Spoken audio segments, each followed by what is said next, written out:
Hello everyone, today we're going to show you how to restore your equipment with our Equipment Restore Kit. The first step is to spray clean all of your equipment to remove any oxidation, grease, or dirt or grime buildup, and after that you just pressure wash off.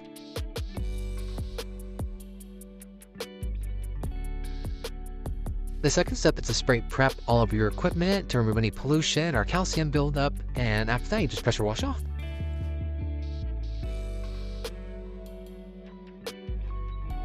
Next, you're going to apply clean all of your equipment in order to get rid of any remaining oxidation or grease or grime buildup, and then pressure wash off. Basically, these last few steps have been used to prepare the paint to be restored by opening up the pores of the paint so that your equipment can really shine. So once your equipment is completely dry from the previous step, it's time to spray on shine. It takes about 45 seconds to dry and lasts about 18 months to 2 years. You can spray it on anything, hoses, engine windows, interiors, consoles, and it also restores stickers on your equipment as well. And that's our process. Let us know if you have any questions in the comments.